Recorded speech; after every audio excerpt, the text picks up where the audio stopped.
Friends, आज मैं आपको आनंद से पॉलिसी करना सिखाऊंगा। आप देखेंगे लेफ्ट साइड में प्लान आता है। प्लान सेलेक्ट के बाद आपके पास ये मेन्यू आ जाता है। तो जैसे जीवन लाभ सेलेक्ट करा इसमें हमने पहले यूजर का नाम, डीओबी, और फिर उसका मेल फीमेल कैंडिडेट, उसका एक्टिव मोबाइल नंबर जो उसके आधार पे डला हो वही मोबाइल आप लोग यूज कीजिए। बिकॉज कि आधार मोबाइल आनंदा का सेंट्रलाइज पावर है। आधार नंबर से ही हम उसके आधार का डेटा डायरेक्ट एक्सेस कर रहे हैं, क्योंकि एक आधार ऑफलाइन फाइल होती है। उस फाइल के थ्रू ही आनंदा उस व्यक्ति की डेमोग्राफी डेमोग्राफी का मतलब होता है उसका नाम, उसका डेट ऑफ बर्थ और उसका एड्रेस और उसकी वो आधार वाली फोटो, वो ऑटोमेटिकली सिस्टम अपडेट कर लेता है। तो इसलिए आप लोग आधार रजिस्टर्ड नंबर ही डालें, और आधार रजिस्टर्ड नंबर होने पर ही आप पॉलिसीज कर पाएंगे। तो जैसे ही आप ये फॉर्म देख रहे हैं तो यहाँ पर व्यक्ति का नाम, आधार रजिस्टर्ड मोबाइल नंबर और ईमेल आईडी। और आप लोगों को जानकारी होनी चाहिए कि आप आधार में सिर्फ मोबाइल नंबर नहीं, आप आधार पे अपना ईमेल आईडी भी अपडेट करवा सकते हैं। ये भी एक जानकारी का विषय है, क्योंकि अगर आप लोग आधार पे अपना मोबाइल नंबर और ईमेल आईडी दोनों अपडेट रखते हैं तो दोनों पर ओटीपी रिसीव होती है। तो आप लोग वो भी अपडेट करा सकते हैं। ये आपकी जानकारी के लिए है, क्योंकि अभी तो आप कोई भी ईमेल आईडी डालेंगे ले लेगा। ऐसा कुछ नहीं है कि आप आधार पे ईमेल आईडी है तो ही होगा। आप कोई भी ईमेल आईडी आईडी डाल सकते हैं आप। परंतु अगर आप लोगों को नॉलेज है और आप अपना आधार किसी भी तरह से अपडेट करवाते हैं तो अपनी मेल आईडी भी अपडेट करवा लें। और ये चीजें, बेसिक चीजें आप कहीं भी अपडेट करा सकते हैं, किसी भी आधार सेंटर। अब एलआईसी आपको एक साथ कई फॉर्म फिल करने का ऑप्शन देता है, कई प्रपोजल एक साथ ले सकते हैं आप लोग। दैट मीन्स की अब यहाँ आप देखेंगे हमने जीवन लाभ सेलेक्ट किया था, जीवन लाभ के लिए बेसिक डिटेल भरी। तो अगर आप यहाँ प्रपोजल इंक्रीज कर देंगे तो फॉर्म कंप्लीट होने का दूसरा प्रपोजल अपने आप ऐड हो जाएगा। यानी दूसरा बीमा भी इसी के साथ आप एड ऑन करके पॉलिसी क्रिएट कर सकते हैं। तो मैंने एक ही लिया क्योंकि मुझे एक ही प्रपोजल भरना है, जीवन लाभ का। तो इसमें बेसिक डिटेल जो हमने शुरू में भरी वो ऑटोमेटिक ऊपर फिल हो गई। इंश्योर्ड की डिटेल, उसके बाद उसका सम इंश्योर्ड हम फिल करेंगे। फिर उसके बाद उसका पॉलिसी टर्म सेलेक्ट करेंगे। सम इंश्योर्ड की जो वैल्यू है वो आप पहले से डिसाइड करके रखते हैं, कस्टमर को पहले से ही समझा के रखते हैं। तो आप इस फॉर्म को जितना जल्दी भरेंगे उतना जल्दी सर्वर प्रॉब्लम से बच पाएंगे। फिर आप सम एश्योर्ड की प्रॉपर डिटेल फिल करके आप इसका प्रीमियम पेइंग टर्म और जो ऑटोमेटिक प्लान्स हैं वो फुलफिल हो जाते हैं इसमें। और किस मोड में बीमा करना है, क्वार्टरली, हाफ ईयरली, जो भी मोड है। और फिर पॉलिसी की डिटेल्स आपके सामने यहाँ बेसिक इन्फॉर्मेशन आ जाती है, क्वार्टरली क्या है, ईयरली क्या है। ये सारी डिटेल आप एक बार ध्यान से देख सकते हैं और कस्टमर को बता सकते हैं। और ये डिटेल कंप्लीट करने के बाद आपकी कोई गलती हो तो उसे देख सकते हैं, क्योंकि फॉर्म आगे फॉरवर्ड नहीं होगा अगर आप ऐसा करेंगे। देखिए जैसे कि एरर आ रहा है तो फॉर्म फिलिंग में कोई ना कोई फिल करने में दिक्कत होती है, तो वो अब जैसे इजिबिलिटी बनेगी तुरंत फॉर्म आगे कंटिन्यू हो जाएगा। अब आप देखेंगे यहाँ पर पॉलिसी का प्रीमियम आ गया है, क्वार्टरली, हाफ ईयरली और मंथली मोड में भी शो कर रहा है ये। तो अब इसके बाद आप इस प्रोजेक्ट को सेलेक्ट करके सेव कर लेंगे। अगर आप कुछ भी डिफरेंशिएट करते हैं तो ये पहले ही आप डिसाइड कर लें कि प्रीमियम को कैसे लेना है, क्वार्टरली मोड में लेना है। तो सही सिलेक्शन करेंगे तभी सही प्रीमियम आएगा। तो क्वार्टरली मोड सेलेक्ट करा हमने और कोटेशन को सेव कर लिया। कोटेशन सेव होने के बाद क्या होता है कि हम बेसिक फॉर्म कंप्लीट कर लेते हैं। अब आप देखें यहाँ पर दोबारा कोटेशन मांग रहा है किसी नए फॉर्म का। अगर आप कोई नया फॉर्म फिल करना चाहते हैं तो आप इसके साथ ऐड कर सकते हैं। अगर आप नो करते तो आप फॉर्म आगे चले जाते हैं। जैसे आप अब यहाँ पर एस्केप दबाएंगे, बाहर आ जाएंगे और फिर प्रोसेस कर देंगे और इसे नो करेंगे। यस करने पर आपसे नया फॉर्म मांग रहा था, नो करने पर फॉर्म आगे कंटिन्यू हो गया। तो यहाँ पर जब आप आते हैं तो आपको बेसिक डिटेल्स आती हैं, आगे कंटिन्यू करते हैं। अब यहाँ पर आपसे मांगेगा आधार की ऑफलाइन फाइल। वो ऑफलाइन फाइल आपको आधार की वेबसाइट से पहले ही डाउनलोड कर लेनी होती है। उसके लिए हम एड ऑन वीडियोस में आपको दिखा देंगे कैसे ऑफलाइन फाइलें आधार की डाउनलोड होती हैं, और वो आप सिस्टम में पहले ही सेव कर लेंगे। क्योंकि फॉर्म यहाँ तक बेसिक डिटेल के बाद आपसे ऑफलाइन फाइल मांगेगा। और मैंने आपको बताया था वो ऑफलाइन फाइल का एक पासवर्ड भी होता है। जब आप डाउनलोड करेंगे उस टाइम जो पासवर्ड आप वहां डालेंगे वही पासवर्ड आप यहाँ डालेंगे।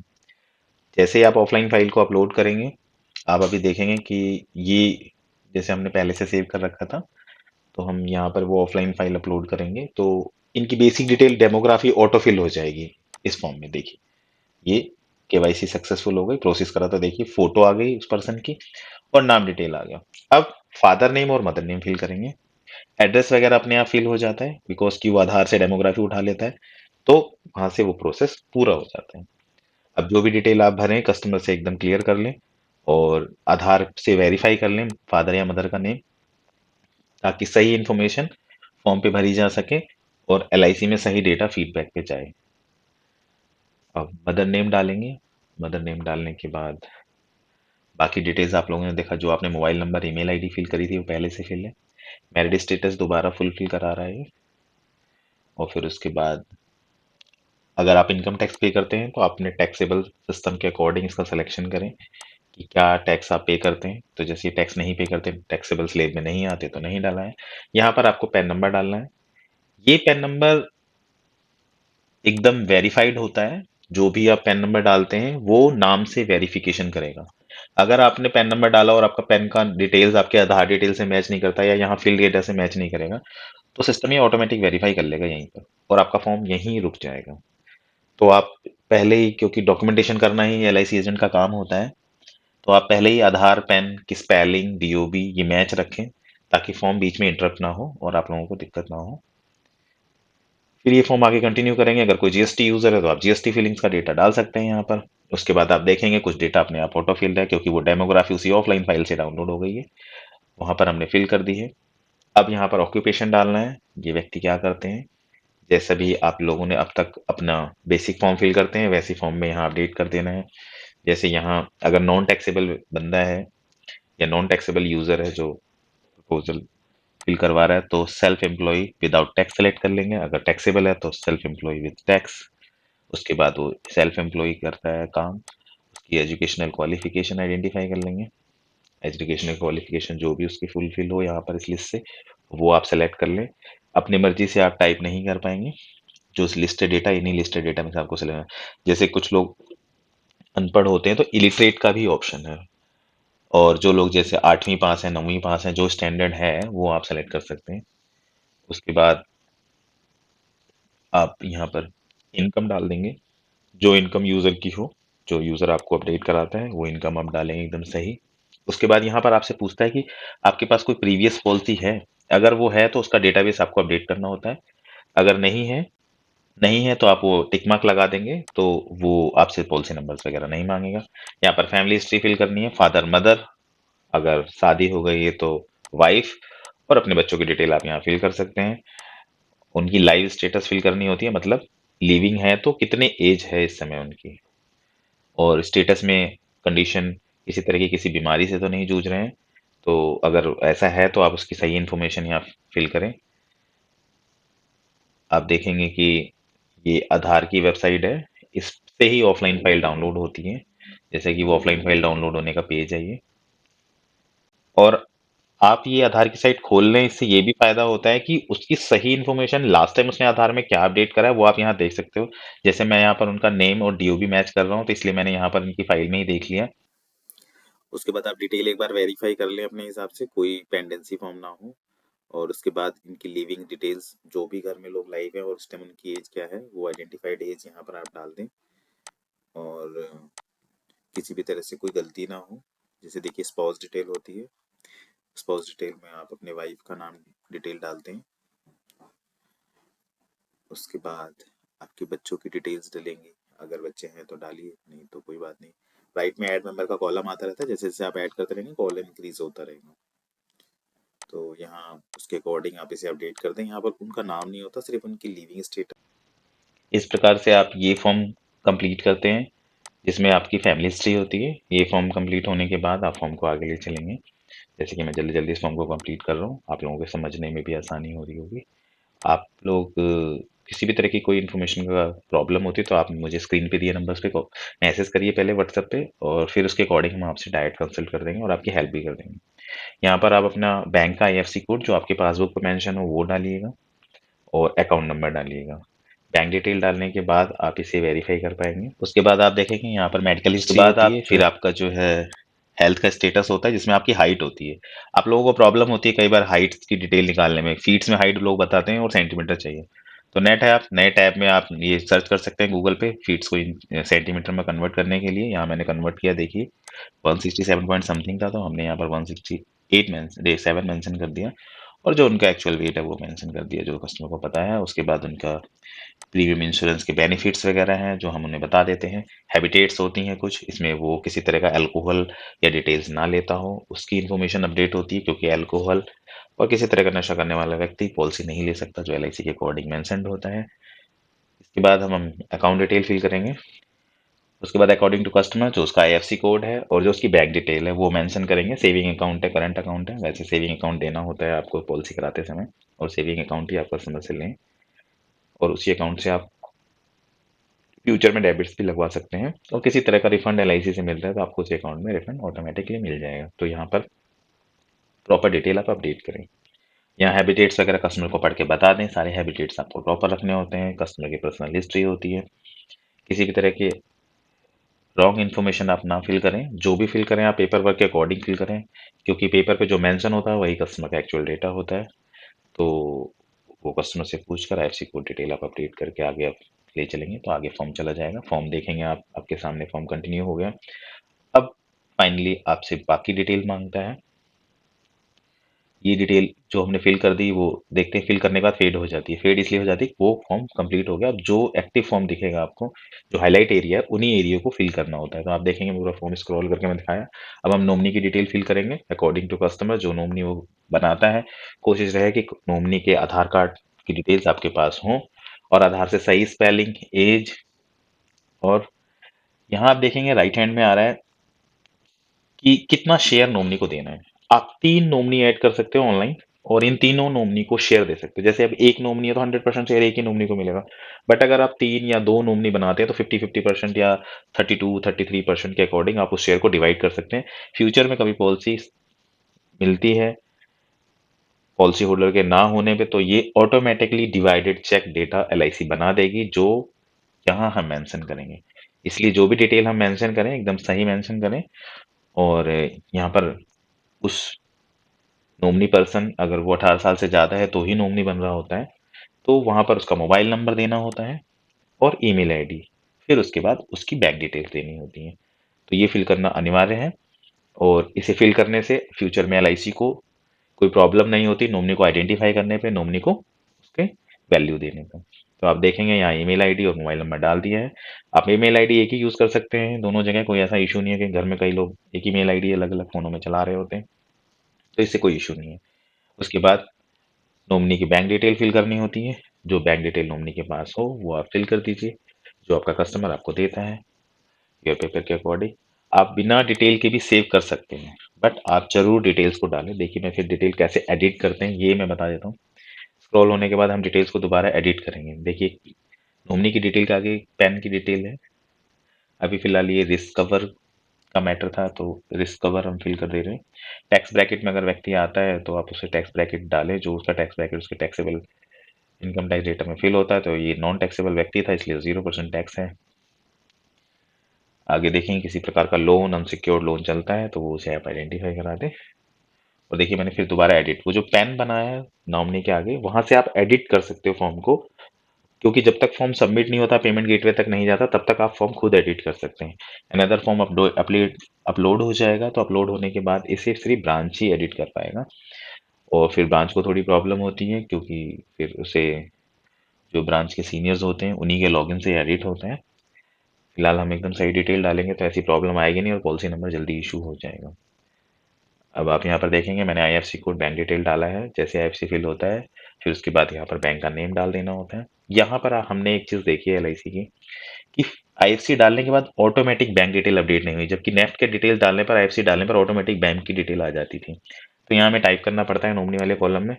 हम तो एलआईसी से यही रिक्वेस्ट करेंगे ये एरिया भी ऑटो फिल हो जाए आईएफसी कोड डालने के बाद, और पहले आईएफसी का ही कॉलम मांगे, क्योंकि आपने देखा कि नेफ्ट में पहले आईएफसी का कॉलम मांगा उसके बाद बैंक डिटेल मांगी, ताकि बैंक डिटेल ऑटोमेटिक शो हो जाए या बैंक नेम ऑटोमेटिक अपडेट हो जाए स्क्रीन पर। तो यहाँ पर अभी ये फीस हमें मिला नहीं है तो फिर भी इससे कोई इशू नहीं है, हम भर देंगे। आगे हम इसे जैसे एप्लीकेशन पे ऐड करते हैं फॉर्म कंप्लीट हो जाता है। रिस्क कवर की डिटेल्स आपको यहाँ भरनी होती है, हैबिटेट्स भरनी होती है, नॉमिनी डिटेल भरनी होती है। जैसे इस फॉर्म को आगे सबमिट करते हैं फॉर्म आगे चला जाता है। यहाँ आप डॉक्यूमेंट अपलोड करना चाहते हैं तो कर सकते हैं, नहीं तो आप नो करके फॉर्म को आगे ले जा सकते हैं। यहाँ आपके पास पेमेंट गेटवे के दो ऑप्शन आ गए। पेमेंट गेटवे मतलब अब आप पेमेंट एलआईसी को कैसे करेंगे। अगर आपके पास बीओसी की फैसिलिटी अवेलेबल है, ऐसे एजेंट्स हैं जिनके पास बीओसी काटने के फीचर्स हैं, या उनके पास ऐसे लिंक्स हैं जो बीओसी कटवा के यहाँ बीओसी नंबर डालना चाहते हैं, तो बीओसी कॉलम में जा सकते हैं। अनदर ऑनलाइन कॉलम में जाइए। ऑनलाइन फैसिलिटीज में आप फोन पे पेटीएम से पेमेंट करा सकते हैं। ये पेज है एसीआर, जो हम एजेंट रिपोर्ट बनाते हैं। एजेंट रिपोर्ट हमारे सामने एक पेज होता है, पहले भी मिलता था और वही पेज यहाँ पर भी है। आप देखेंगे बेसिक डिटेल यहाँ ऑटो फिल्ड है। जो जो डिटेल आपसे मांग रहा है वो हाईलाइट है। उन डिटेल्स पे आकर आप अपनी डिटेल फिल कर ले। तो एसीआर हम फिल करना शुरू करते हैं। Agent customer report. अब यहाँ पर आप देखेंगे एजेंट को कितने टाइम से जानते हैं, क्या उसकी क्वालिफिकेशन है, इसमें वो केवाईसी डिटेल प्रॉपर दे रहा है या नहीं दे रहा, वो किसी तरह से पॉलिटिकल प्रोसेस से तो नहीं जुड़ा हुआ है, यस और नो उसमें डिटेल देनी है। उसके बाद उसकी फाइनेंशियल स्टेटस दोबारा एजेंट खुद देता है कि उसकी इनकम क्या है। यहाँ हम उनकी जो भी इनकम है, कोई एक ही कॉलम भरेंगे हम यहाँ पर, हर कॉलम को नहीं भरेंगे क्योंकि यूजर एक ही होगा। तो हेड ऑफ फैमिली होता है तो हेड ऑफ फैमिली की वहाँ पर इनकम डलेगी। अगर आप इनकम अलग अलग है तो डाल सकते हैं अकॉर्डिंग टू यूजर। यहाँ स्टेटस है कि व्यक्ति गुड है, हम इसे अप्रूव करते हैं और ये अप्रूवल के बाद हम ओटीपी डालते हैं। यहाँ पर एजेंट मोबाइल नंबर पे ओटीपी जाती है क्योंकि ये एजेंट एसीआर है। तो एजेंट मोबाइल नंबर पे आप जैसे ही सेंड ओटीपी या गेट ओटीपी करते हैं तो ओटीपी आती है। ओटीपी वेरीफाई करने के बाद इस तरह का स्क्रीन आ जाता है और कस्टमर के मोबाइल के व्हाट्सएप पे और मेल पर एसीआर का लिंक चला जाता है। अब कस्ट एजेंट वेरिफिकेशन लिंक उसको मिल जाता है। उस एजेंट वेरिफिकेशन लिंक को वो ओपन करता है, उसमें बेसिक डिटेल्स वहां पर शो होती है और उसे सबमिट करते समय कस्टमर अपना ओटीपी डालता है। आप लोग उस प्रोसेस को वहां पर देख पाएंगे। वो ओटीपी डाल के उसे वेरीफाई करता है। जैसे ही वो वेरिफिकेशन कंप्लीट हो जाता है तो हम जो राइट हैंड में एक्सेस आईडी आती है, इसके थ्रू इसके थ्रू हम स्टेटस ले सकते हैं कि कस्टमर ने अपना agent verification customer verification complete कर लिया है या नहीं। कस्टमर वेरिफिकेशन कंप्लीट होने के बाद फॉर्म कंप्लीट हो जाता है। फॉर्म की वैल्यू अगर हायर होती है तो हमारे डेवलपमेंट ऑफिसर के पास ईएमएचआर का लिंक जाता है, जिसे हम अपने डेवलपमेंट ऑफिसर से रिक्वेस्ट करके ईएमएचआर वेरीफाई करा लेते हैं और फॉर्म कंप्लीट हो जाता है। अभी मैं आपको दिखाऊंगा कैसे हम इसका स्टेटस निकालते हैं। लेफ्ट हैंड में आप लोग देख रहे हैं यहाँ आप लोग देखेंगे राइट हैंड में एक ब्लू सिलेक्शन कर रखा है मैंने, ये एक्सेस आईडी होती है। इस एक्सेस आईडी के थ्रू आप इस प्रपोजल का स्टेटस जान सकते हैं। आपने फॉर्म को कितना कंप्लीट किया है और कंप्लीट होने के बाद ये फॉर्म ईएमएचआर स्टेटस में है या आपका फॉर्म आगे कंटिन्यू हो गया है। तो आप लोग देखेंगे ये अभी ईएमएचआर स्टेटस में चला गया होगा। जब अब हमने अपने डेवलपमेंट ऑफिसर से रिक्वेस्ट करी है कि वो उसे अपडेट कर दें, तो मैं आपको स्टेटस चेक कराता हूँ। स्टेटस आनंदा में जाना है, एजेंट डैशबोर्ड में जाना है। यहाँ हमारे पास लेफ्ट हैंड में आता है कंसोलिडेट समरी। तो ये समरी में आप जाके स्टेटस देख रहे, ये थोड़ी देर में आपको स्टेटस स्क्रीन पे दे देगा और ये हाइलाइट्स आ जाएंगे। देखिए अभी पेमेंट कस्टमर ने करी है, पेमेंट हो गई है। इवन थोड़ा टाइम लगता है सर्वर में इंटरेक्ट करने पर। तो पेमेंट स्टेटस थोड़ी देर में आपकी स्क्रीन पे ग्रीन हो जाएगा। फिर एमएचआर पे आके बीओसी क्रिएट होने के बाद एमएचआर पे आके आपकी पॉलिसी स्टॉप आउट हो जाती है। तो फिर जैसे ही वो ईएमएचआर कंप्लीट होता है, पॉलिसी आगे चली जाती है डॉक्यूमेंट अपडेशन के लिए। आपसे दोबारा कस्टमर के डॉक्यूमेंट अपडेशन भी डिमांड कर सकता है। तो जिसमें आप कस्टमर का पैन कार्ड या आधार अपडेट करते हैं। फ्रंट बैक की कॉपी पहना, देखिए अभी आपने देख लिया कि थोड़ी देर पहले स्टेटस नहीं आ रहा था, अब स्टेटस आने लगा है। इसमें 1 से 2 मिनट का डिफरेंशिएशन होता है। जैसे बातों में निकल गया टाइम, ऐसे ही थोड़ी देर आपको वेट करना होता है। इस दौरान आप चाहें तो दूसरी पॉलिसी प्रपोजल क्रिएट कर सकते हैं किसी का, तब तक वो स्टेटस अपडेट होता रहेगा। और कस्टमर को थोड़ा वेट करने के लिए बोलिए, बिकॉज कि कस्टमर से दोबारा ओटीपी इंटरेक्शन ना आ जाए। देखिए आप यहाँ स्टेटस में दिखने लगता है आपके पास प्रपोजल क्रिएट होने के बाद। अब ये सारे काम कंप्लीट होने के बाद आप देखेंगे एजेंट वेरिफिकेशन हमने पहले ही कर दी थी। यहाँ पर आप जाके किसी भी लिंक को रीइनिशिएट कर सकते हैं। अगर सपोज दैट सर्वर प्रॉब्लम की वजह से जैसे एसीआर अपडेट ना हुआ हो, तो यहाँ से आप वेरीफाई कर सकते हैं। कस्टमर के पास कस्टमर वेरिफिकेशन लिंक सेंड कर सकते हैं, जैसे मैंने अभी आपकी स्क्रीन पे किया था। वो कस्टमर वेरिफिकेशन लिंक जाता है। अगर वो उस समय कंप्लीट नहीं कर पाता है। यहाँ देखिए थोड़ी देर में पेमेंट स्टेटस में बीओसी भी क्रिएट हो गई, जो ऑटोमेटिक होती है, उसमें हमें कुछ नहीं करना होता है। ऑनलाइन पेमेंट की बीओसी क्रिएट ऑटोमेटिक हो जाती है, ये आप लोग समझें। इसमें बीओसी क्रिएट्स का ये मतलब नहीं है कि अभी बीओसी क्रिएट करवाने के लिए आपको कुछ करना पड़ेगा, वो ऑटोमेटिक। अब हमारे पास ईएमएचआर जो हमारे डेवलपमेंट ऑफिसर के पास रिसीव हुआ है, वो जैसे ही फॉर्म को कंप्लीट करेंगे, पॉलिसी आगे चली जाएगी, प्रपोजल रजिस्टर्ड हो जाएगा। अगर इसके स्टेटस में आपसे ये डिमांड करता है कि डॉक्यूमेंट अपलोड करना है, तो वो आपको अपलोड का ऑप्शन आएगा, वो आप देख के पैन कार्ड, आधार कार्ड, स्पेशल लेडीज केस में डॉक्यूमेंट अपलोड करना ही होता है, उनकी क्वालिफिकेशन डिटेल अपडेट करनी होती है, उनका आधार पैन भी अपडेट आप कर सकते हैं डॉक्यूमेंटेशन के लिए। तो ये आनंदा का प्रोसेस था जिसमें आप प्रपोजल क्रिएट कर सकते हैं। आशा है कि आप मेरी इस वीडियो से सेटिस्फैक्ट्री वीडियो मिली होगी आपको, आनंदा से कैसे बीमा करते हैं। आप मेरे साथ बने रहे, मेरे चैनल पे बने रहें, इसी प्रकार की और भी वीडियोस मैं आप लोगों के लिए डालता रहूँगा। Thanks for watching. Upendra official 008।